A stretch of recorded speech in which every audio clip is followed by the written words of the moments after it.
ಚಾನೆಲ್ಗೆ ಸುಸ್ವಾಗತ. ಇಂದು ನಾವು ನಮ್ಮಲ್ಲಿ ಅನೇಕರು ವಿನಂತಿಸಿದ ಆಸಕ್ತಿದಾಯಕ ವಿಷಯವನ್ನು ಅನ್ವೇಷಿಸುತ್ತಿದ್ದೇವೆ. ಇದು ನಿಮಗೆ ಉಪಯುಕ್ತವಾಗಿದ್ದರೆ ದಯವಿಟ್ಟು ಹೆಚ್ಚಿನ ವಿಡಿಯೋಗಳಿಗಾಗಿ ಲೈಕ್ ಮತ್ತು ಸಬ್ಸ್ಕ್ರೈಬ್ ಮಾಡಿ.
ಕುಡ್ರೋಲಿ ಗೋಕರ್ಣನಾಥೇಶ್ವರ ದೇವಾಲಯ ಮಂಗಳೂರಿನಲ್ಲಿದೆ.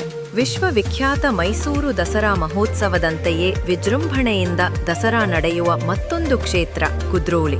ಕಾರಣಿಕ ಕ್ಷೇತ್ರವೆಂದೇ ಖ್ಯಾತವಾದ ಇಲ್ಲಿ ಗೋಕರ್ಣನಾಥೇಶ್ವರನ ಭವ್ಯ ಹಾಗೂ ಸುಂದರ ದೇವಾಲಯವಿದೆ. ಕ್ರಾಂತಿಪುರುಷ ನಾರಾಯಣ ಗುರುಗಳ ಸಮ್ಮುಖದಲ್ಲಿ ಅವರ ಕಲ್ಪನೆಯಂತೆಯೇ ಸ್ಥಾಪನೆಗೊಂಡ ದೇವಾಲಯಗಳ ಪೈಕಿ ಈ ದೇವಾಲಯ ಬಹಳ ಮಹತ್ವವಾದದ್ದು.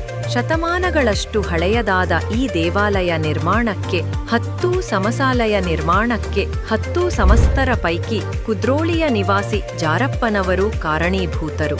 ಈಗ ದೇವಾಲಯ ಪಡೆದಿರುವ ಭವ್ಯತೆಗೆ ಕೇಂದ್ರದ ಮಾಜಿ ಸಚಿವ ಜನನಾರ್ದನ ಪೂಜಾರಿಯವರ ಪರಿಶ್ರಮವೇ ಕಾರಣ. ಇವರೊಂದಿಗೆ ದೇಗುಲದ ಅಭಿವೃದ್ಧಿಗೆ ದುಡಿದವರು ಸೋಮಸುಂದರಂ, ವಿಶ್ವನಾಥ್, ದಾಮೋದರ ಸುವರ್ಣ ಹಾಗೂ 1508ರಲ್ಲಿ ದೇವಾಲಯ ನಿರ್ಮಾಣಕ್ಕೆ ಟೊಂಕ ಕಟ್ಟಿ ಶ್ರಮಿಸಿದವರಲ್ಲಿ ಒಬ್ಬರಾದ ಕೊರಗಪ್ಪನವರ ಮೊಮ್ಮಗ ಎಚ್.ಎಸ್. ಸಾಯಿರಾಮ್. ಸದಾ ಭಕ್ತರಿಂದ ತುಂಬಿ ತುಳುಕುವ ಈ ದೇವಾಲಯ ಇತ್ತೀಚೆಗೆ ನಿರ್ಮಾಣವಾದ ಭವ್ಯ ಕಟ್ಟಡ. ದ್ರಾವಿಡ ಶೈಲಿಯ ಈ ದೇವಾಲಯದ ಮುಂಭಾಗದಲ್ಲಿ ಭವ್ಯವಾದ ರಾಜಗೋಪುರವಿದೆ. ಎತ್ತರವಾದ ಆನೆಯ ಪ್ರತಿಮೆಗಳು ಭಕ್ತರನ್ನು ಸ್ವಾಗತಿಸುತ್ತವೆ. ವಿಶಾಲವಾದ ಪ್ರಾಕಾರವಿರುವ ದೇವಾಲಯದ ಗೋಪುರಗಳಲ್ಲಿ ಈಶ್ವರ, ಶಿವಗಣಗಳು ಸೇರಿದಂತೆ ದೇವಾನುದೇವತೆಗಳ ಗಾರೆ ಶಿಲ್ಪಗಳಿವೆ. ಗರ್ಭಗೃಹದಲ್ಲಿ ಗೋಕರ್ಣನಾಥೇಶ್ವರನನ್ನು ಪ್ರತಿಷ್ಠಾಪಿಸಲಾಗಿದೆ. ಶಿರದ ಮೇಲೆ ಗಂಗೆಯ ಧರಿಸಿದ ಶಿವಮುಖವಾಡದಲ್ಲಿ ಗೋಕರ್ಣನಾಥೇಶ್ವರನನ್ನು ನೋಡಲು 2 ಕಣ್ಣು ಸಾಲದು ಎನಿಸುತ್ತದೆ. ದೇವಾಲಯದ ಪ್ರಾಕಾರದಲ್ಲಿ ಗಣಪತಿ, ಕೃಷ್ಣ ಹಾಗೂ ನಾರಾಯಣ ಗುರುಗಳ ಪ್ರತ್ಯೇಕ ಹಂದಿರಗಳಿವೆ. ಹೊರ ಆವರಣದಲ್ಲಿ ಶುದ್ಧ ನೀರಿನ ಕೊಳ, ಹಚ್ಚ ಹಸುರಿನ ಉದ್ಯಾನವನ, ಕೈಲಾಸಗಿರಿ, ಮುಗಿಲಿನತ್ತ ಎತ್ತರ ಚಿಮ್ಮುವ ಕಾರಂಜಿ, ವಾಚನಾಲಯ ಎಲ್ಲವೂ ಇದೆ. ಇಲ್ಲಿ ನವರಾತ್ರಿಯ ವೇಳೆ ನವದುರ್ಗೆಯರನ್ನು ಕೂರಿಸಿ ಮಾಡುವ ಭವ್ಯ ಮೆರವಣಿಗೆ, ವಿಶೇಷ ಪೂಜೆಗಳು ಜನಾಕರ್ಷಣೆಯ ಕೇಂದ್ರವಾಗಿವೆ. ಈಗ ಇದು ಮಂಗಳೂರು ದಸರಾ ಎಂದೇ ಖ್ಯಾತಿ ಪಡೆದಿದೆ. ಶಿವರಾತ್ರಿಯ ಸಮಯದಲ್ಲಿ ಕೂಡ ಇಲ್ಲಿ ವಿಶೇಷ ಪೂಜೆ ನಡೆಯುತ್ತದೆ.